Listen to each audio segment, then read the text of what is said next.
Hello, hello. This is the My Artifact episode number 1930. आजची तारीख आहे 18 मे 2020. वाजले आता रात्रीचे 9:45. मी हे आर्टिफॅक्ट एपिसोड रेकॉर्ड का करतो? Y I am making artefact episode every day. म्हणजे हे आर्टिफॅक्ट एपिसोड तुला स्पेशल बनवत आहे, राईट? म्हणजे हे artefact episode no one will do, म्हणजे कोणी असं करत नाही, पण तू करत आहे. येस. वेल, हे कसं आहे की आपण रोज डायरी लिहितो. म्हणजे काही काही लोक लिहित असेल, ओके, त्यांची एक सवय असते की रोज रात्री ते डायरी लिहितात. त्याच्यामध्ये काय लिहितात की आज दिवसभरात त्यांच्यासोबत काय झालं, त्यांच्या मनात कोणते विचार होते, वगैरे वगैरे, एव्हरीथिंग ते डायरीमध्ये लिहितात. आता मी हेच काम ॲज अ रेकॉर्डिंग फॉर्मॅटमध्ये केलं आहे.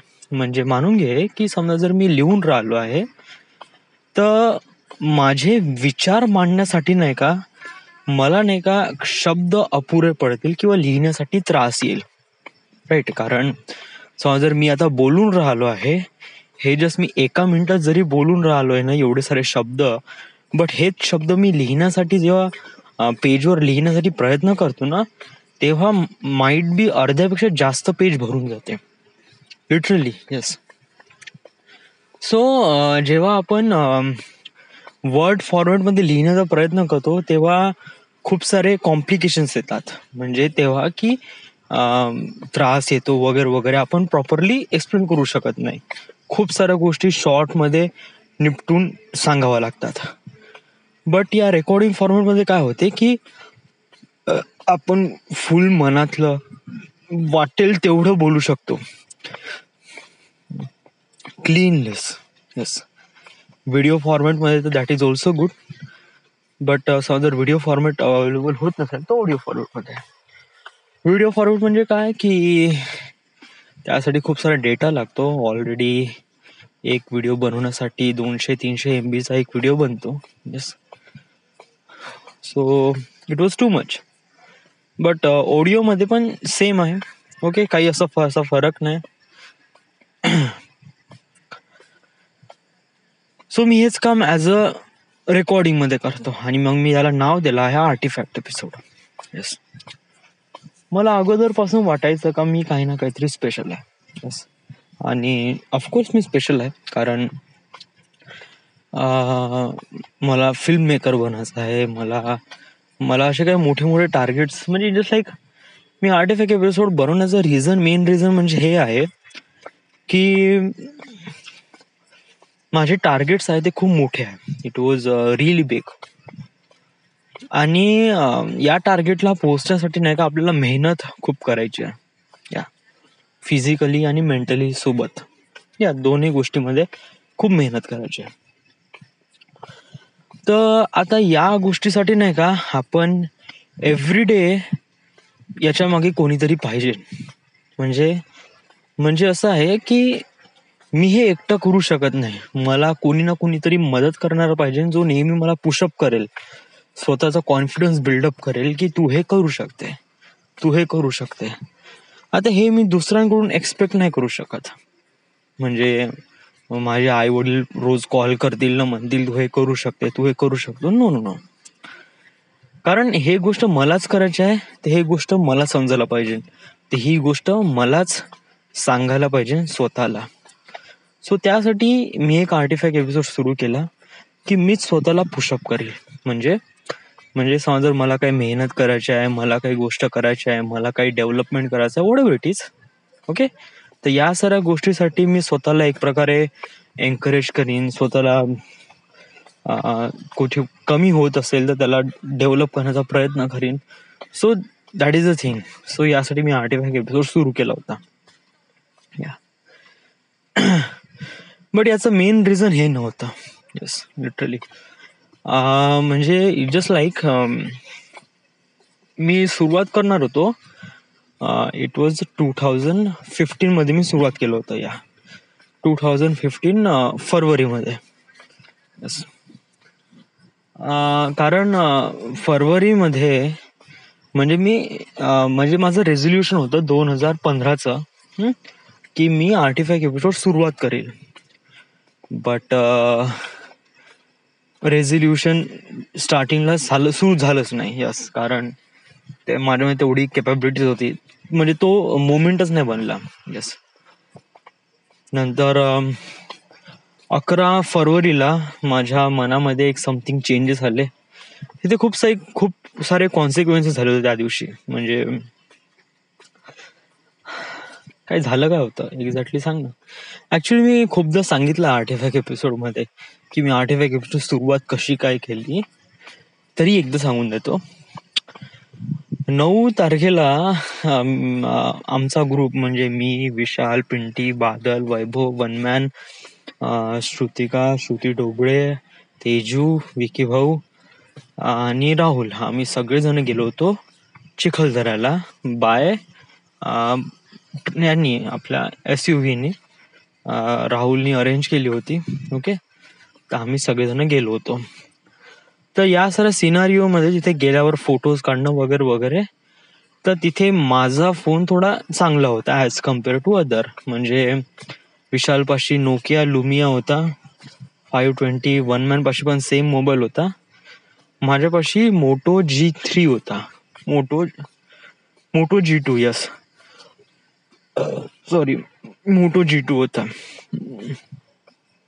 So it was good. त्याची कॅमेरा क्लिअरिटी जबरदस्त होती. तर मग माझ्याच मोबाईलने फोटो काढायचे, तर मग मी फोटो काढायचो. येस. आणि कसं आहे, स्टार्टिंगला तो माझा फोन कसा नवीन होता ना, तर I was really protective about it. म्हणजे थोडंसं सांभाळून वापर करणं वगैरे वगैरे. तर काय झालं की मी फोटोज काढायला लागलो. येस, जेवढे फोटोज वाटते तेवढे फोटोज काढायला लागलो. आता काय झालं की खूप सारे जण म्हणजे जस्ट लाईक मला असं वाटलं की आता मी फोटोजची डिमांड एवढी होती ना की इट वॉज टू मच. आणि आजूबाजूचा परिसर पण बहुत जबरदस्त होता. तर मी व्हिडिओ काढून राहिलो. ओके. आणि या मोटो G2 मध्ये एक फंक्शन होतं का ड्युरिंग द व्हिडिओ रेकॉर्डिंग मध्येच फोटो कॅप्चर होते. ओके. बट ते फोटोची क्वालिटी एवढी चांगली राहत नाही. इट वॉज रिअली बेकार. कारण जो फोटोचा जो क्लिअरिटी असते आणि व्हिडिओची जी क्लिअरिटी असते, it was too much difference. या बट हे तेव्हा मला कळलं नाही. मी व्हिडिओमध्ये फोटो काढता येते हे या गोष्टीमध्ये मी इन्व्हॉल्व्ह झालो आणि बस मी व्हिडिओसोबत फोटो भकाभक काढत गेलो. तर मी बहुत सारे व्हिडिओ आणि बहुत सारे फोटोज काढले, खूप सारे. यास. मग आम्ही तिथे सगळं गेलो, मजा केली वगैरे वगैरे, फोटोज काढले. It was good. ओके. त्याच्यानंतर आम्ही 9 तारखेला रात्रीच वापस आलो. रात्री म्हणजे किती वाजता, इट वॉज लाईक रात्री करीब आम्ही आलो रात्री 2-3 वाजता वगैरे वापस आलो. येस. मग वापस आल्यानंतर मग काय झालं की 10 तारखेला आम्ही सगळे फोटोज कलेक्ट केले. म्हणजे माझ्या मोबाईलचे, वनमॅनच्या मोबाईलचे, विशालच्या मोबाईलचे. ओके. तर याच्यामध्ये मग फोटोज कलेक्ट केले आणि त्यानंतर मग 11 तारखेला फोटोज पाहण्याचं ठरवलं गेलं. आता 11 तारखेला काय झालं की त्या दिवशी म्हणजे माझा एक प्रकारे रिझल्ट लागला होता डिप्लोमाचा आणि माझे सब्जेक्ट बॅक लागले होते. So I was really frustrated. Yes. तर त्यामुळे माझे आई वडील मला खूप शिवा देऊन राहिले होते. स्पेशली माझी आई मला खूप शिवा देऊन राहिली होती. ती म्हणाली होती का तू का करू शकते तुझ्या लाईफमध्ये वगैरे वगैरे, एवढे सारे सब्जेक्ट बॅक ठेवतं. सो मी खूप जास्त हे झालो. म्हणजे आय वॉज रिअली टेन्स आणि असं वाटलं की झाला दुनियामध्ये काहीच नाही. येस. मग त्यानंतर मग असं बेकार असं मूड होतं. बट त्यानंतर विशालने फोन केला, म्हणे फोटोज पाहायला येऊन जा म्हणे. तर मला वाटलं जाऊ दे, म्हणलं आपलं दुखाडं साईडला ठेव, लेट्स गो. मग तिथे गेल्यावर मग नाही का मग विशाल पण म्हणतो, यार कसे फोटो काढले म्हणे, यार तू म्हणे हे फोटोजची क्लिअरिटी बघ म्हणे की बहुत बेकार आहे म्हणे, आणि झूम करून कशाला फोटोज वगैरे काढले म्हणलं. सो त्याच्यामध्ये पण नाही का ते फोटोज बेकार आले, तर त्याच्यामध्ये पण खूप जण म्हणलं ऍट बे मोमेंट गेला बोका, एवढा चांगला हे होतं, आणि तर सगळ्यांनी मला शिवा दिल्या. तर तेव्हा मी वॉज रिअली बहुत जास्त हे होतो, प्रेशर म्हणजे खूप जास्त टेन्स मध्ये होतो. म्हणजे इट वॉज लाईक माझे सब्जेक्ट बॅक लागले होते, मला आईवडिलांनी शिवा दिल्या होत्या, आणि त्यानंतर मित्रांमध्ये पण नाही का असं प्रॉपर असे फोटोज वगैरे नाही निघाले, त्याच्यामध्ये पण खूप असं सॅडनेस वाली फिलिंग होती आतमध्ये. आणि मग मला असं वाटलं की I want to elaborate all this things. तर तेव्हा मला लक्षात आलं की आपण आर्टिफॅक्ट एपिसोड रेकॉर्ड करावं. तर 11 फरवरी 2015 मी पहिला आर्टिफॅक्ट एपिसोड सुरुवात केली. येस. आणि तेव्हापासून सुरुवात झाला आता आपलं आर्टिफॅक्ट एपिसोड बद्दल. आज आपला आर्टिफॅक्ट एपिसोडचा 1913 आर्टिफॅक्ट एपिसोड रेकॉर्ड करताय, म्हणजे 1913वा आर्टिफॅक्ट एपिसोड. येस. तर खूप चेंजेस झाले. Yes, during this period of time. 15 पण सुरुवात केलं आणि आता ऑलमोस्ट 2020 सुरू आहे. फरवरी म्हणजे 11 फरवरी 2015 ते 16 1 वर्ष, 17 2 वर्ष, 18 3 वर्ष, 19 4 वर्ष आणि 20 5 वर्ष झाल्या. येस, म्हणजे या फरवरी 2020 11 फरवरी 2020 ला 5 वर्ष झाल्या. येस. आणि त्याच्यानंतर आता हे आजचा मई सुरू आहे. So it was journey is keep going. खूप सारे चेंजेस आले, खूप सारे प्लॅटफॉर्म आले, आपण स्वतःला स्टेबल केलं, बट तरीही आपण आपले टार्गेट्स अचीव केले नाही, कारण खूप दूर जायचं आहे. So it was really big. Whatever. आज काय झालं? येस, आज माझ्या डोक्यामध्ये एक कल्पना आली म्हणजे एक प्रकारे आयडिया आली. Yes, what is idea? Okay. काय झालं की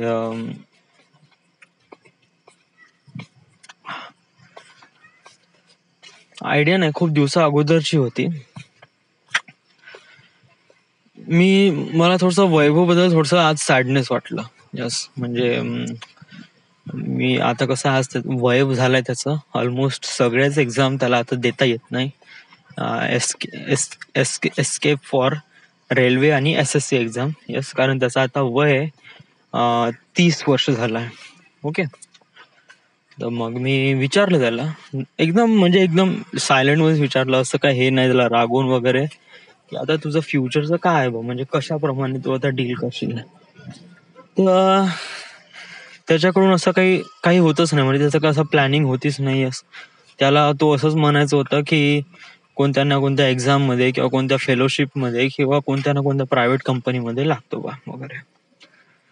तर मग मी त्याला मला 2 सजेशन दिले. ओके. पहिलं सजेशन असं होतं की इट वॉज रिअली कॉमन आणि most of the people are using it. ते कोणतं सजेशन होतं की तुला कुकिंग मध्ये इंटरेस्ट आहे, तर Y don't you try about cooking. या, तू घरी आयटम बनवत जा. ओके. आणि त्याची ऑनलाईन डिलिव्हरी करत जा. हा, स्टार्टिंगला थोडासा प्रॉब्लेम होईल, म्हणजे कस्टमर नाही राहील वगैरे वगैरे, बट हळूहळू तू ऑफर वगैरे देत गेला की वाढेल. तर हा एक पहिलं सजेशन आहे. बट याच्यामध्ये पण खूप कॉम्पिटिशन आहे, कारण खूप सारे लोक असे आहे जे घरून सर्व्हिस प्रोव्हाइड करतात, हॉटेलमधून पण सर्व्हिस प्रोव्हाइड करतात. So it was too much. Okay. आणि हा काय असा काही नवीन फंड नाही आहे, हे खूप जण असे करतात. ओके. आणि मग मी आता त्याला दुसरं सजेशन सांगितलं. दुसरं suggestion was kind of like a really unique. कोणतं सजेशन होतं? इंडियामध्ये एक खूप प्रॉब्लेम आहे. कोणता? सेक्स एज्युकेशन बद्दल. Yes. म्हणजे आपण प्रॉपरली कधीच सेक्स एज्युकेशन बद्दल कधीच ज्ञान दिलं नाही, कोणीच नाही. यस. हे सेक्स एज्युकेशन म्हणजे ऍक्च्युली सेक्स काय असतो, कशाप्रमाणे गोष्टी असतात वगैरे वगैरे, हाऊ थिंग्स गन हॅपन वगैरे वगैरे, तर या साऱ्या गोष्टी आपल्याला हळूहळू माहीत पडत जाते. म्हणजे जसं आपण मोठं होत जातो ना तसं. बट हे खूप गलत पद्धतीने माहीत पडते. म्हणजे म्हणजे एक सेक्स आहे तर आपल्याला हे माहीत कसं पडते, हे आपल्याला ब्ल्यू फिल्म्सद्वारे माहीत पडते. So that is a really bad way. Yeah. आणि त्यानंतर मुलीच्या आकर्षणाबद्दल माहीत पडते. मग हळूहळू आपण मुलींकडे अट्रॅक्ट व्हायला लागतो. सो हे जे एज्युकेशन आहे, म्हणजे हे जे आपल्याला जे ज्ञान भेटून राहिलं आहे, हे बहुत बेकार पद्धतीने भेटून राहिलं आहे. कारण याचा पॉझिटिव्ह साईड कोणी बघितलंच नाही. याचा आपण ओनली निगेटिव्ह साईड वरूनच माहीत पडलं याला. So it was really bad way. आणि इंडियामध्ये याच्याबद्दलचं नॉलेज कोणीच सांगायला तयार नाही, कारण they feel really uncomfortable. Yes. फक्त डॉक्टर किंवा मेडिकल फील्डमध्येच या साऱ्या गोष्टी ओपनली बोलल्या जातात आणि पॉझिटिव्हली शिकल्या जातात, समजून घेतल्या जातात. बट बाकीच्या फील्डमध्ये या साऱ्या गोष्टी बहुत ही सेन्सिटिव्ह सब्जेक्ट आहे आणि कोणीच याला समोर जाऊन इन्व्हॉल्व होत नाही. तर माझा एक सजेशन होतं वैभवला, की मी म्हणलं की why don't you give some sex education to the people, म्हणजे टू द स्कूल, म्हणजे जे काही टीनेजर्स असतात, जे 11वी 12वी मध्ये असलेले जे टीनेजर्स आहे, त्यांना याबद्दलची माहिती असणं खूप जास्त गरजेचं आहे. व्हॉट इज सेक्स वगैरे या साऱ्या गोष्टी. तर समजा जर तू प्रत्येक कॉलेजमध्ये 60 मुलांचं एक प्रकारे गेस्ट लेक्चर केलं आणि त्या गेस्ट लेक्चरमध्ये समजा जर तू या साऱ्या गोष्टी प्रॉपरली सांगितल्या गेल्या की what is exactly sex education, काय असते, कशाप्रमाणे असते. हा सब्जेक्ट बहुत सेन्सिटिव्ह आहे, त्यामुळे तुला याच्याबद्दल बहुत डीपली नॉलेज पाहिजे. अनदर थिंग इज दॅट की खूप सारे लोक, ऑलमोस्ट बहुत सारे लोक या सब्जेक्टला बहुत निगेटिव्ह वेनी पकडण्याचा प्रयत्न करतो. तर त्यावेळेस तुला सांभाळून घ्यायचं आहे, तुला पूर्ण टॉपिक एक पॉझिटिव्ह वेनी समजून सांगायचा आहे, ना की निगेटिव्ह वेनी. आता पॉझिटिव्ह निगेटिव्ह वे म्हणजे काय? पॉझिटिव्ह आणि निगेटिव्ह वे म्हणजे कसं आहे की एक मेल जेनेटलला आपण इंग्लिशमध्ये पीनस म्हणतो, so that is the positive way. Negative way काय? दॅट इज अ पोंगा. ही इज माय लवडा या पोंगा, it is negative way. Yes. So याच्यामध्ये मिनिंग सारखा एकच आहे. येस. बट समजा जर तू निगेटिव्ह वेने सांगण्याचा प्रयत्न केला ना, तर लोक तुला अश्लील म्हणतील आणि लोक तुला बहुत बेकार गालिया देईल. येस. बट समजा जर तू यांना पीनस म्हणशील किंवा मेल जेनेटल म्हणशील, सो हा एक पॉझिटिव्ह वे आहे. समजा तू अशा वेनी छोट्या छोट्या गोष्टी पकडून एक पॉझिटिव्ह वेनी समजून सांगण्याचा प्रयत्न केला आणि प्रत्येक कॉलेजमध्ये 60 मुलांचे गेस्ट लेक्चरमध्ये तू या साऱ्या गोष्टी 1-2 घंट्यामध्ये जरी एक्सप्लेन केला बाय प्रोजेक्टर थ्रू, तर it was really great opportunity. Yes. कारण हा जो सेक्स एज्युकेशन वाला प्लेग्राऊंड आहे ना, हा कम्प्लिटली ब्लँक आहे. कोणीच तुला कॉम्पिटिटर द्यायला तयार नाही. आणि लिटरली या फील्डमध्ये इन्व्हेस्ट करणारे लोक, तुला इन्व्हेस्ट पण काही करायचं नाही. Yes, literally. म्हणजे तुला फक्त कॉन्टॅक्ट घ्यायचे आहे. तुला बस एक बंदा पाहिजे जो तुझ्या सोबत राहील, तो अरेंज करेल की प्रोजेक्टर वगैरे या साऱ्या गोष्टी अरेंज करेल. ओके. आणि त्यानंतर मुलांना तो वगैरे असं कंट्रोलमध्ये ठेवेल. सर्वात महत्वाची गोष्ट म्हणजे तुला फक्त तुझ्यापाशी जे ज्ञान आहे ते बहुत ॲक्युरेट असलं पाहिजे आणि तुला या साऱ्या लोकांना समजून पण सांगता आलं पाहिजे आणि कंट्रोलमध्ये पण ठेवता आलं पाहिजे. हे तुझ्यामध्ये काबिलियत असली पाहिजे. येस. आणि हे समज जर गेस्ट लेक्चर तू बहुत चांगले समजून सांगितलं ना, हे होऊ शकते, असं काय हे नाही. कारण सब्जेक्ट खूप बेकार असा खूप वास्ट नाही आहे. It was really small subject वगैरे वगैरे. आणि बहुत चांगल्याने समजून सांगता पण येते. बाय रिजनल लँग्वेज मध्ये पण खूप चांगल्याने समजून सांगता येतो. या बट हे एक चांगली प्लेग्राऊंड आहे. आणि अशा गेस्ट लेक्चरचे बहुत सारे कॉलेजेस तुला पे करायला तयार आहे. यस, म्हणजे ते कॉलेजवाले तुला पे करतील प्रति लेक्चर थ्रू. या म्हणजे प्रति लेक्चर तुला 1000 2000. या तर समजा विचार कर, एका कॉलेजमध्ये 1000 मुलं आहेत आणि तू करीब समजून घे 60 नाही 100 मुलांना शिकून राहिलाय. तर ऑलमोस्ट तुला त्या कॉलेजमध्ये 10 गेस्ट लेक्चर करावे लागतील. कारण 1000 लोकांसाठी 10 गेस्ट लेक्चर एक रॅन्डम फिगर आहे ना. यस, समहाऊ हे खूप जास्त होऊ शकते.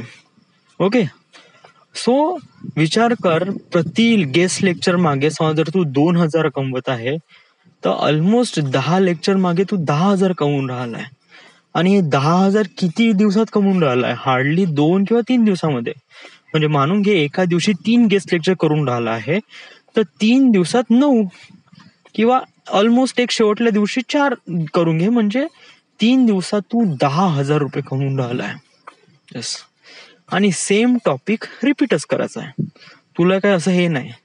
बट तो बहुत चांगल्याने एक्सप्लेन करायचा आहे. कारण सांगू, आणि याच्यामध्ये नाही का, याच्यामध्ये असं आहे की बहुत सारे लोक तुला हे करतील, म्हणजे असं नाही म्हणतील ओके ठीक आहे म्हणे.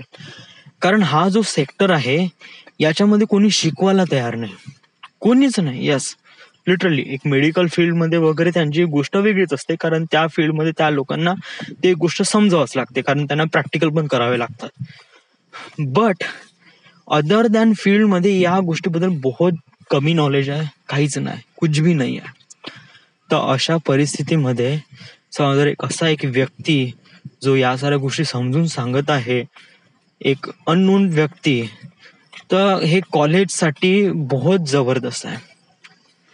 आणि विचार कर, आपल्या इंडियामध्ये, इवन इंडियामध्ये सोडून दे यार, तू डिस्ट्रिक्ट मध्येच घे ना, या वर्धेमध्येच किती सारे कॉलेजेस आहे. यस, एवढ्या साऱ्या कॉलेजमध्ये समजा तू असं, आणि तुला काही 10 प्रत्येक गेस्ट लेक्चर मध्ये वेगवेगळं नाही सांगायचं, एकच गेस्ट लेक्चर कंटिन्यू बार बार बार बार हेच रिपीट करायचं आहे. That's it. यस,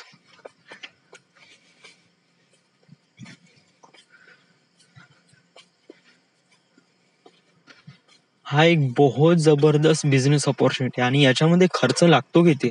याच्यामध्ये खर्च जास्त लागणार नाही, लिटरली सांगतो.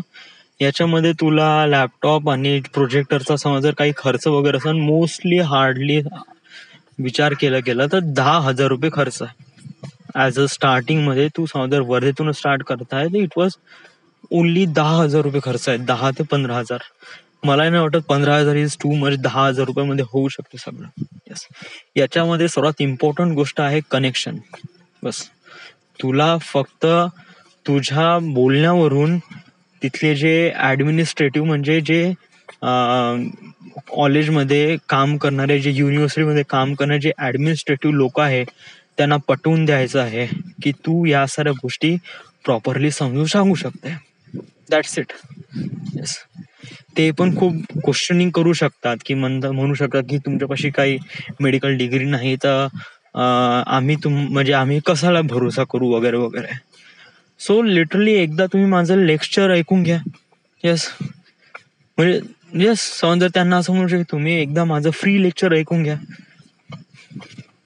आणि समजा त्याच्यामध्ये समजा तुम्हाला असं वाटत असेल की नाही बा यांचं नॉलेज वगैरे खूप बेकार आहे वगैरे वगैरे, तर मग तिथेच तुम्ही स्किप करून घ्या. देन आम्ही आमच्या मागे, तुम्ही तुमच्या मागे. That's it. सो हे बहुत चांगली अपॉर्च्युनिटी आहे. It was really nice. Yes, आणि याच्यामध्ये तू स्वतःची कंपनी ओपन करू शकते. That's it. सो जर तू विचार केला गेला तर हार्डली करीब हप्त्यातून एका कॉलेजमध्ये तर करीब महिनाभरातून समजा तू 4च कॉलेज जर केले ना, तर तू करीब महिनाभरामध्ये 50,000 रुपये कमवू शकते. 40 ते 50,000 रुपये. येस, आणि हे 40 ते 50,000 रुपये जस्ट लाईक बेसिक आहे. इट वॉज रिअली स्टार्टिंग मनी आहे. येस, तुझ्यामध्ये समजा जर कला असेल ना सांगण्याची, समजून सांगण्याची, तर डूड, मी डेफिनेटली सांगतो, प्रति लेक्चरचे 10,000 ते 15,000 रुपये घेईल मोठे मोठे युनिव्हर्सिटी. कारण हे जे युनिव्हर्सिटीमध्ये असे जे लोक आहे ना, यांना फक्त जस्ट गरजच आहे की त्यांना बस हे इम्पॉर्टंटच आहे की कसं आहे आता राईट नो नाही का, आता याच्यामुळे प्रॉब्लेम का होऊन राहिली, हे गरजेचं काय, हे गरजेचं याच्यासाठी आहे. सेक्स एज्युकेशन बद्दल इन्फॉर्मेशन सांगणं हे गरजेचं कशामुळे आहे, कारण समज जर नाही का लोक समज जर हेच गोष्ट बहुत निगेटिव्ह वेनी समजून घेतलं ना, तर याचा इम्पॅक्ट जे होणार जे टीनेजर्सला आहे तो बहुत बेकार होऊ शकतो. आता मी एक्झाम्पल थ्रू सांगण्याचा प्रयत्न करतो. एक व्यक्ती आहे, ओके, मानून घे मीच आहे, ओके, मी आता जस्ट 11th स्टँडर्ड मध्ये आलो आहे आणि मी कॉलेजमध्ये आलो आहे आणि माझ्यामध्ये बहुत जास्त एक प्रकारे इट जस्ट लाईक ते असते ना, म्हणजे त्या सिच्युएशन मध्ये नाही का व्यक्ती कुडंट, यस, तर त्याच्यामध्ये बहुत भयानक स्थिती असते. यस, त्याला मास्टरबेट करूशी वाटते, त्याला बहुत साऱ्या गोष्टी अट्रॅक्ट करते, मुलींबद्दल बहुत साऱ्या गोष्टी अट्रॅक्ट करते. आणि या अशा डिजिटलायझेशन मध्ये काय आहे की सगळ्यांपाशी मोबाईल फोन्स आहे, तर त्यामुळे लोक जस्ट लाईक ब्लू फिल्म्स बघतात आणि त्यांच्यासाठी ब्लू फिल्म्स पाहणं काही खूप मोठी गोष्ट नाही राहिली आता राईट ना, कारण ते साईटवर जातात, ते do whatever you want, but ते बघतातच, ओके. आणि मग त्याच्यामुळे काय होते का तो व्यक्ती मॅस्टरबेट करायला लागतो. आता मॅस्टरबेट करणं हे चांगली गोष्ट आहे का वाईट गोष्ट आहे, हे पण गोष्ट समजून घेणं इम्पॉर्टंट आहे. समज जर एखादी व्यक्ती खूप जास्त मॅस्टरबेट करत आहे, त्याला बहुत जास्त तडप आहे, तर it will be really dangerous for him. नाही तर कधी कधी काय होते की समजा जर तो व्यक्तीमध्ये खूपच जास्त हे असेल ना, तर तो नाही का कोण्या फिमेल फ्रेंड सोबत एक अनैतिक संबंध करण्याचा प्रयत्न करतो. समहाऊ इट वॉज लाईक तिला फोर्स करेल, तिच्यासोबत खूप जास्त चॅट करेल आणि तिला फोर्स करेल की do you want to do something like that with me, okay. आणि तशा परिस्थितीमध्ये ती व्यक्ती, ती मुलगी पण हो म्हणून देईल, कारण तिच्या मनामध्ये पण नाही का खूप अशी स्ट्रॉंग अशी हार्मोन्स वाले जे इम्पॅक्ट करत तिच्या डोक्यामध्ये, का ती पण हो म्हणून देईल. आणि in the end situation was gun really very bad was gun happen. अशा परिस्थितीमध्ये असे पण लोक असतात, म्हणून घे 100 लोकांमध्ये 2 लोक तरी असेच असतात, आणि जे मॅस्टरबेट करणारे लोक ते 100 लोकांमध्ये 70 लोक असतात.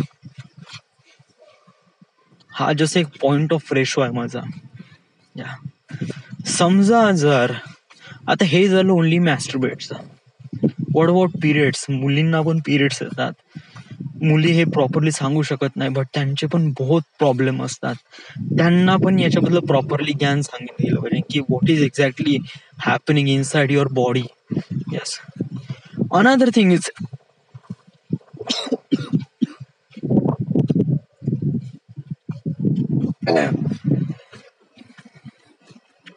आता ह्या साऱ्या गोष्टी आहे ना, आता माझा असा विचार आहे की ह्या साऱ्या गोष्टी आहे ना, हे एकदम फेस टू फेस असलं पाहिजे, ना की एक प्रकारे इंटलेक्च्युअल, म्हणजे मुलींना वेगळं मुलांना वेगळं. No no no, that is really wrong. Yes, कारण कसं आहे की आपण जे ज्ञान देऊन राहिलो आहे हे दोघां व्यक्तींसाठी, कारण क्लासमध्ये 2 प्रकारचे लोक आहे, एक मेल आहे एक फिमेल आहे, आणि मेलला पण ज्या साऱ्या गोष्टी आहेत त्या फिमेलला पण साऱ्या गोष्टी आहेत. असं काही हे नाही काय हिला वेगळा याला वेगळा याला वेगळा हिला वेगळा, एव्हरीथिंग प्रत्येक व्यक्तीला सारखंच आहे, प्रत्येक लोकांना काय असं वेगळं वगैरे काही आहे नाही, आणि प्रत्येक लोकांमध्ये सेम सिच्युएशन होऊन राहिली आहे. आणि कसं आहे की समहाऊ आपण मास्टरबेटची सिच्युएशन काढली, तर आपण हा मुलांचा टॉपिक आहे, आपण मुलींना कशाला सांगितलं पाहिजे, राईट. येस, बट मुलींना पण माहित असलं पाहिजे की मुलांच्या मॅस्टरबेशन बद्दल, मुलांना पण माहित असलं पाहिजे मुलींच्या पिरियड्स बद्दल. Yes. या साऱ्या गोष्टी पण एक प्रकारे जाणून घेतल्या पाहिजे. दोघां व्यक्तीबद्दल. आणि हे माहीत केव्हा होईल, जेव्हा दोन्ही व्यक्ती सोबत राहतील, ना की वेगवेगळे. त्या गेस्ट लेक्चर मध्ये मुलं मुली सोबत राहतील, तर तेव्हा आपण त्या व्यक्तींना, त्या लोकांना बहुत चांगल्याने सांगू शकतो. कारण अशा वेळेस नाही का, दोघांमध्ये एक म्युच्युअल अंडरस्टँडिंग बनते का हा ठीक आहे, असते अशी सिच्युएशन प्रत्येकांसोबत होते. येस. आता या गेस्ट लेक्चरचा फायदा काय? ओके, मी आता सांगतो. सो जर आपण गेस्ट लेक्चर अशा प्रमाणे करून राहिलाय, तर व्हॉट विल बी हॅपन. तर अशा वेळेस काय होईल की आपण गेस्ट लेक्चर देऊन राहिलोय, आपण सांगून राहिलोय या साऱ्या गोष्टीबद्दल, what is all this things, what is sex, what is periods, what is menstruation, आणि हाऊ इज दिस कन हॅपन वगैरे वगैरे, या साऱ्या गोष्टी आपण प्रॉपरली सांगून राहिलोय. तर याच्यामध्ये काय होत आहे की आपण इन्स्ट्रक्शन देतोय इथे आपण नाही का एक कारण सांगू, इथला जो प्रत्येक व्यक्ती आहे, इथे म्हणजे या गेस्ट लेक्चर मध्ये असणारा प्रत्येक व्यक्ती आहे, याला सेक्स बद्दल जाणून घ्यायचंच आहे, कोणते असो, पॉझिटिव्ह असो निगेटिव्ह असो. सो इट जस्ट लाईक तो बहुत मन लावून ऐकणार आहे आणि बहुत मन लावून याच्यावर इम्प्लिमेंट पण करणार आहे. कारण अशा बद्दलचं नॉलेज त्याला अगोदर कधी होतच नाही, कारण याच्या अगोदर त्याला कधी हे नॉलेज कोणी सांगितलंच नव्हतं. दुसरी गोष्ट, आपण असे काही सांगू शकतो म्हणजे आपण क्लिअर बोलू, व्हॉट इज मास्टरबेट, आणि आपण हे केव्हा करायला पाहिजे, का करायला पाहिजे, किती वेळा करायला पाहिजे की नाही करायला पाहिजे, हे सांगू शकतो. ओके, याच्यामुळे तुमच्या बॉडीवर काय इम्पॅक्ट होतो, या साऱ्या गोष्टी सांगितल्या पाहिजेत. ब्लू फिल्म्स आहे, हे इम्पॉर्टंट आहे नाही आहे का आहे, या हे पण सांगू शकतो. दुसरी गोष्ट, आपल्याला सेक्स केव्हा करायचा आहे, कोणासोबत करायचा आहे, कशा पद्धतीने करायचा आहे, कोणकोणते प्रिकॉशन्स घ्यायचे आहे, या साऱ्या पण गोष्टी सांगू शकतो.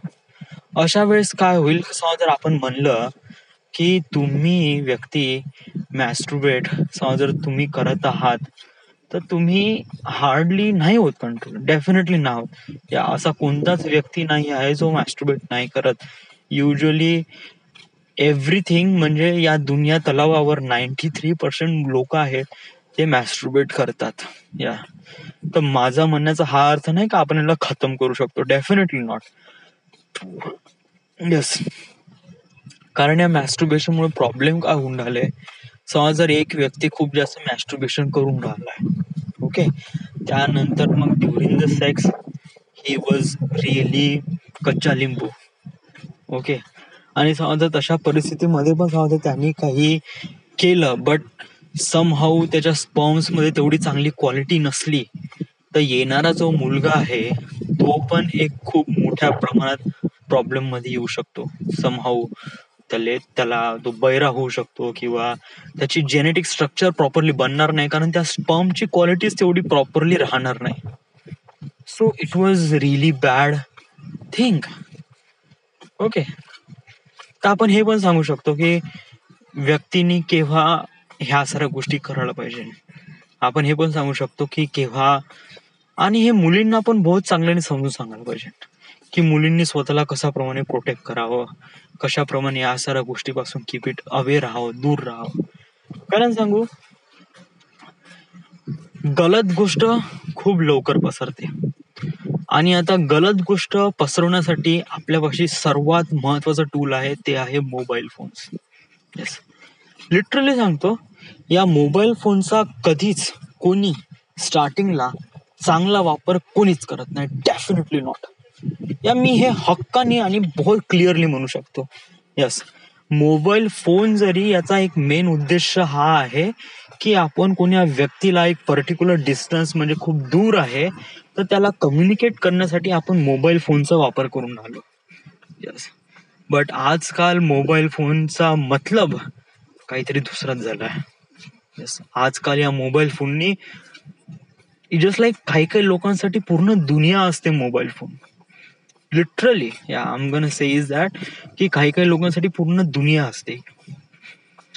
तर अशा वेळेस नाही का, या लोकांना बहुत गलत इन्फॉर्मेशन भेटू शकते, बहुत गलत अंडरस्टँडिंग भेटू शकते आणि ते लोक बहुत बेकार पद्धतीने ह्या टॉपिकला इन्क्लूड करतात. So it was really bad. तर अशा पद्धतीने हे गेस्ट लेक्चर करणं हे खूप इम्पॉर्टंट आहे, एक पर्टिक्युलर टीनेजरला सांगणं.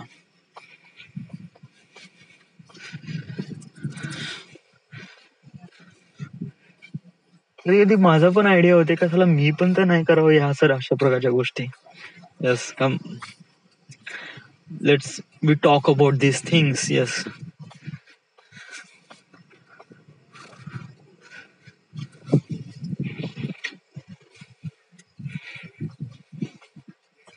सो मी एक प्रकारे सजेस्ट केलं वैभवला, कारण आता वैभवाची काही चॉईस नाही आहे या लिटरली. कारण समजा त्याला जॉब लागायची असती त्याला आतापर्यंत लागली असती, बट आता त्याला जॉब लागणं बहुत मुश्किल आहे.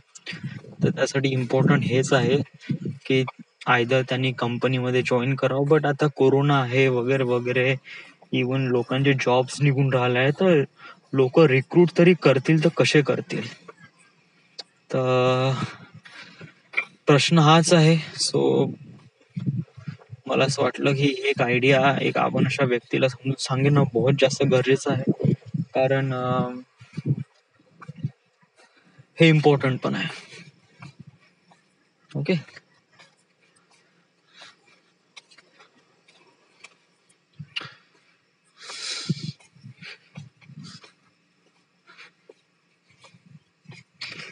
हा एक खूप चांगला टॉपिक आहे यार.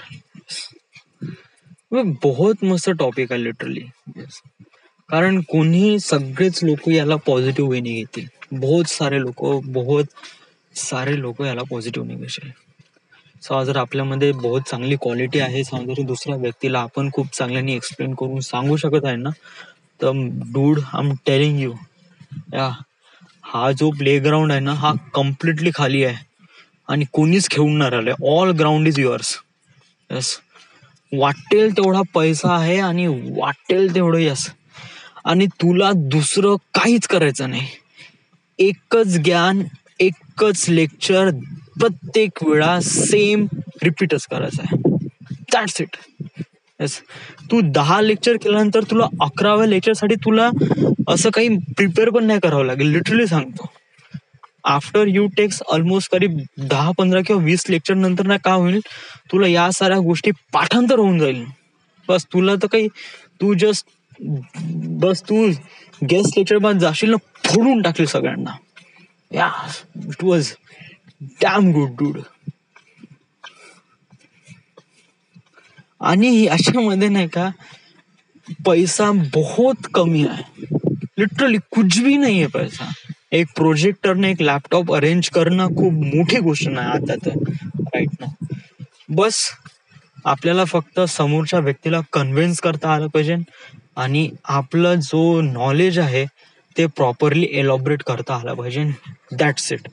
कारण याच्यामध्ये चॅलेंजेस हेच राहील की बहुत ही अजीब तऱ्हेचे लोक राहील याच्यामध्ये आणि ते खूप चांगल्यानी घेणार नाही. तर अशा वेळेस तुला त्यांना प्रॉपर एज्युकेट करणं आणि ऑल्सो समज जर ते लाईनच्या बाहेर जात नाही तर त्या लोकांना लाईन मध्ये आणणं आणि त्यांना कंट्रोल पण करणं, हे पण एक महत्वाचं आहे.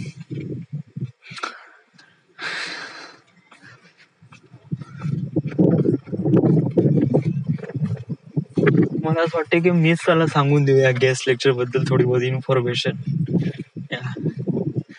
ओके, सांगून दे ना, मानून घे हे गेस्ट लेक्चर तुझं आहे, तर व्हॉट वुड यू डू, तू कशाप्रमाणे एक्सप्लेन करशील, कोणते टॉपिक सांगशील. तर फर्स्ट ऑफ ऑल मी सांगेल पहिले, आता मी प्रिपेअर तर नाही केलंय बट याच्यामध्ये काही रॅन्डमली असे टॉपिक घेईल. फर्स्ट ऑफ ऑल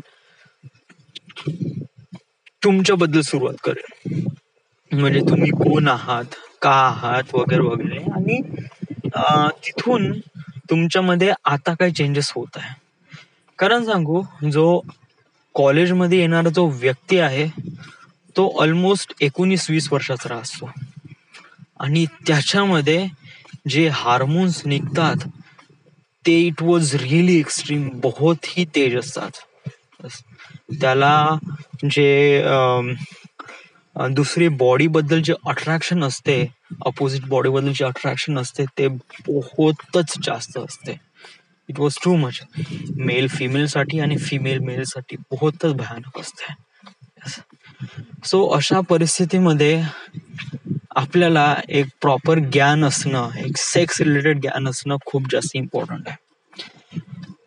कारण व्हाय आपल्याला या सगळ्या गोष्टीचं इम्पॉर्टंट, कारण आतापर्यंत गरज नव्हती आणि आताच का गरज आहे. सो हा पण क्वेश्चन आला असेल तर ते पण let me clarify.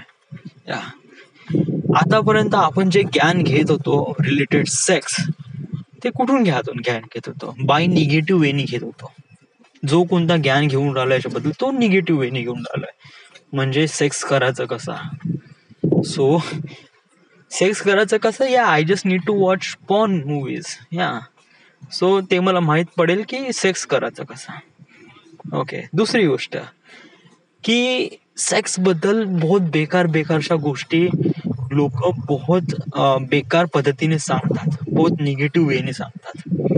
And that is really bad thing. मी दुसरा एक अशा काही गोष्टी सांगतो की काही रेशो, काही प्रपोर्शन किंवा काही स्टॅटिस्टिक सांगतो, जेणेकरून मी प्रॉपरली समजून सांगण्याचा प्रयत्न करतो. या वयामध्ये आल्यानंतर, म्हणजे 19-20 वयामध्ये आल्यानंतर तुमच्यामध्ये हार्मोन्स ची क्षमता आहे ना, ती बहुत जास्त असते. It was too much, male and female both. Okay. तर अशा परिस्थितीमध्ये तुम्ही असे काही गोष्टी करतात जे काफी अनरिअलिस्टिक आणि काफी प्रायव्हेट आहे. मला माहित आहे ते कोणती गोष्ट आहे. मी क्लिअरली म्हणतो, कारण मला लाज नाही आहे. मी मानून घेतो 100 लोक आहे माझ्यापाशी. ओके.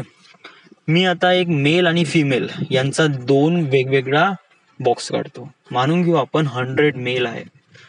त्या 100 मेल पैकी 93 मेल्स किंवा 93 पुरुष ते मॅस्टरबेट करतात. आता मॅस्टरबेट्स यांनी काय असते, मॅस्टरबेट्स यांनी काय असतो की एक प्रकारे छलावा असते. म्हणजे दिस इज समथिंग लाईक एक प्रकारे की आपण त्या गोष्टीला एक्सपिरियन्स करून आलाय, बट ऍक्च्युअल मध्ये ती होत नसते. So it is kind of like a छलावा. याच्यामध्ये आपण काय करतो, आपण आपल्या जेनिटल्सला रब करतो, आपण आपल्या जेनिटल्सला अशाप्रमाणे फील करून देतो. आणि आपले जे जेनिटल्स आहेत ते पण अशा पद्धतीनेच बनले गेलेले आहे. काय ते त्यांच्यावर रॅपिड मुवमेंट झालं तर दे फील रिअली एक्साइट, आणि त्यानंतर आपल्या डोक्यामध्ये नाही का एपिडेमिक रिॲक्शन होते आणि त्यामुळे आपल्याला बहुत खुश होऊन जातो.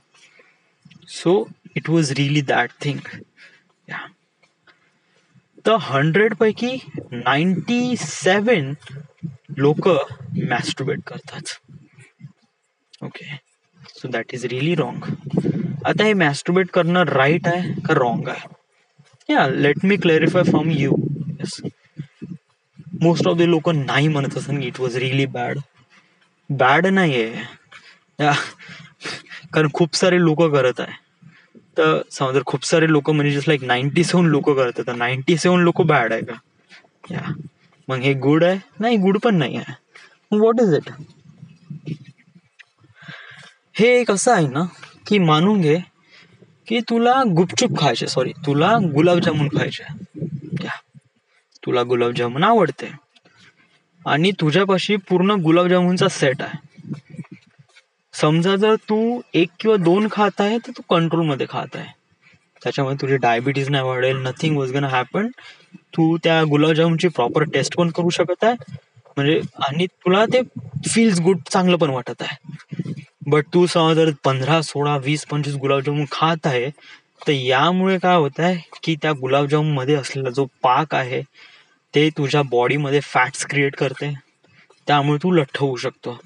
ऑल्सो या गुलाबजामुन मध्ये जो शुगर आहे तो तुला डायबिटीस क्रिएट करू शकतो. म्हणजे कोणत्याही गोष्टीचा एक्सेसिव्ह वापर करणं हे बहुत बेकार आहे. सेम मॅस्टरबेशन सोबत होते. जेव्हा आपण ते गोष्ट खूपदा करण्याचा प्रयत्न करतो तेव्हा सिच्युएशन बहुत ही बेकार होते. It was too much. आता तू म्हणत आहे की हे मॅस्टरबेशन वाले, मी एक एक्झाम्पल सांगतो. लिटरली याच्या अगोदरही पुरुष होते, या जनरेशनच्या अगोदर म्हणजे 19s मध्ये पण पुरुष होते, त्याच्या अगोदरही 18th सेंचुरीमध्ये पण पुरुष होते. बट मॅस्टरबेशन ची जी संख्या आहे ते या 21 सेंचुरीमध्ये बहुत जास्त आहे ॲज कम्पेअर टू अदर सेंचुरीपेक्षा. It was too much. तर that is really wrong. Yeah कारण मॅस्टरबेशनसाठी असं काही फारसं वेगळं नाही आहे. तिथे पुरुष होते, त्यांना पण तेच गोष्टी होती जे आपल्याला पण आहे. या बट असं काय चेंज झालं की जेणेकरून आपण मॅस्टरबेशनची संख्या इतकी रॅपिडली वाढली आहे. Why? It was happen because of your mobile phone and it is happen because of negative knowledge. Yes. आणि हे निगेटिव्ह नॉलेज हे बहुत ही बेकार आहे. चलो मानून घे, आपण जो स्टॅटिस्टिक सांगितला होता त्यापैकी 97 लोक हे करतात, मॅस्टरबेट करतात. आता हे जे 3 लोक आहे ना, हे 3 लोक बिलकुल साधू संत आहे. They are okay. आपण we are not that part of those people. कारण हे जे लोक आहे ना 3%, it was something really different. Yeah आपण याच्याबद्दल थोडंसं नंतर बोलू. आपण या 97 लोकांबद्दल बोलू. आता 97 लोकांमध्ये असे पण काही लोक आहे जे हप्त्यातून म्हणजे एव्हरी डे करतात. Every day. यस, दे मॅस्टरबेट एव्हरी डे, रोज. तर असे 97 पैकी किती लोक आहे? हे 97 पैकी तुमच्या कॅटेगरीमध्ये, तुमच्या एजच्या कॅटेगरीमध्ये करीब 60% जे पुरुष आहे, 60% मेल आहे, ते रोज अशा प्रकारची गोष्टी करतात, मॅस्टरबेशन. येस. आणि त्याच्यानंतर रेस्ट ऑफ द लोक आहे, म्हणजे 60 नंतर आता उरले किती? आता जस्ट लाईक 37. ओके. तर 37 लोक आहे हे मॅस्टरबेट करतात हफ्त्यामध्ये 3दा, म्हणजे अल्टरनेट डेजला. म्हणजे एक झाला की त्याच्या अगोदरच्या नाही, त्याच्या दुसऱ्या दिवशी. So that is alternate day. Okay. तर आपण हे पण समजून घेऊ की आपल्याला मॅस्टरबेशन करायचं आहे ते केव्हा करायचं आहे, का करायचं आहे, आणि समजा जर हे मॅस्टरबेशन आपल्यावर खूप जास्त हावी झालं असेल तर आपण याला कंट्रोल पण कसं करू, आपण या सगळ्या गोष्टी समजून घेऊ शकतो. आता याच्यामध्ये असं काही लाजायची गोष्ट नाही आहे. कोण आहे जे रोज मॅस्टरबेट करतात? कोणीच हात वर करणार नाही, डेफिनेटली नॉट. बरं कोण आहे या 60% लोकांमध्ये आहे जे रोज मॅस्टरबेट करतात? कोणीच नाही. कोण आहे जे अल्टरनेट मॅस्टरबेट करतात? कोणीच नाही. कोणीच हात वर केला नाही. बरं कोण आहे जे मॅस्टरबेट जरी करतात? कोणीच नाही. म्हणजे जस्ट लाईक आताही नाही का तुमच्या लोकांमध्ये नाही का बहुत भीती आहे. डूड ये ज्ञान आहे, काही असं फरक नाही पडत. इट वॉज जो है वो है. याच्याबद्दल शेमफुल होणं हेच एक बहुत मोठा फॅक्टर आहे. वॉटेवर, मी तुमच्यावर ब्लेम करत नाही. इट वॉज लाईक आपली सोसायटीच तशी आहे. आपण या सगळ्या टॉपिकला एकदम आतापासून एकदम खुरडायला लागलो तर लोक एकदम प्रॉपरली इलॉबरेट होणार नाही. यांना थोडा वेळ द्यावा लागतो. या so I am taking you time. या इट जस्ट लाईक तुम्ही फक्त स्वतःलाच एक प्रकारे ऍक्सेप्ट करा. ओके. तर आता मी सर तुमच्यासोबत बोलतो.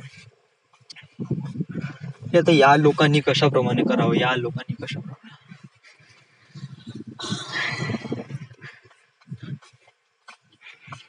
डूड समज जर मी एक्सप्लेन करायला लागलो ना, so I was like me explain खूप चांगला करतो यार. आज मीटिंग मध्ये काय झालं की आज मी बहुत मस्त एक्सप्लेन केलं यार एक कन्व्हेअर बद्दल. सो आय फील, आणि अविनाश सरांनी चांगलं पण म्हणलं की तुम्ही खूप चांगल्याने एक्सप्लेन केलं वगैरे. इवन माझं सेशन रेकॉर्ड पण केलं आहे मीटिंग मध्ये. So I feel really glad that this thing was gonna happen. Even पहिले मी सांगितलं. त्याच्यानंतर मग सर म्हणे तू खूप चांगले सांगितलं म्हणे, तू पुन्हा एकदा सांग म्हणे या सगळ्या गोष्टी. तुम्ही पुन्हा एकदा कन्व्हेअरचा पुन्हा टॉपिक पुन्हा एक्सप्लेन केला आणि त्यांनी तो ऑनलाईन रेकॉर्ड पण केला. पण हे सेक्स रिलेटेड सब्जेक्ट आहे ना, हा बहुत ही मस्त आहे. येस. आणि खूप चांगला म्हणजे जर समजा जर मी माझ्या लाईफमध्ये या साऱ्या गोष्टी नाही करू शकत आहे फिल्म आणि करिअर बद्दल, तर मी या गोष्टीमध्ये जाईन या आणि या साऱ्या गोष्टी प्रॉपरली सांगण्याचा प्रयत्न करीन, सगळ्यांना एलॉबरेट करीन वगैरे वगैरे, कारण हा that is a really crucial fact. Yes, सुरुवात इथूनच करीन.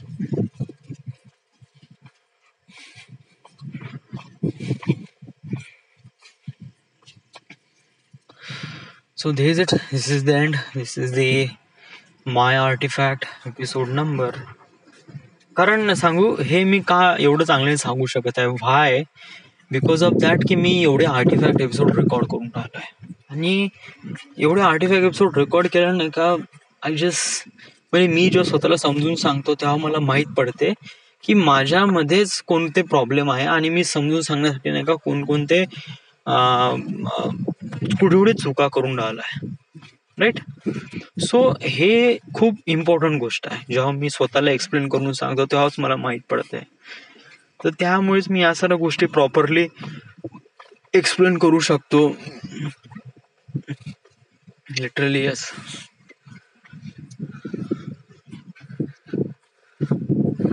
हे बहुत जबरदस्त आहे यार.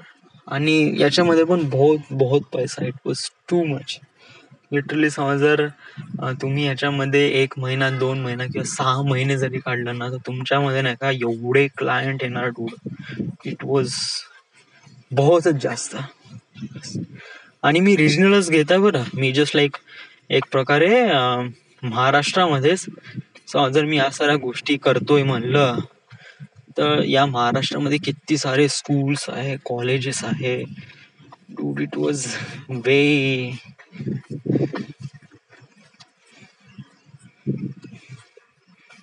आणि बहुत पॉझिटिव्ह वेने समजून सांगितलं तर डूड चांदी आहे. आणि माझ्यामध्ये ती क्वालिटी आहे यार. मी खूप चांगल्याने मस्त समजून सांगतो, कारण माझी Marathi was kind of like really fluent. Yes. आणि मी खूप जास्त शिवा देत नाही. या शिवा द्यायच्या वेळेस देतो म्हणा, असं नाही, बट तोंडावर नाही राहत शिवा. ओके. आणि समजा जर याच्याबद्दल प्रॉपरली स्टडी केली गेली तर I was really bad as on this things. So this is it. This is the end. This is the My Artifact episode number 1930. Right now we are at Wardha, Maharashtra. Thank you.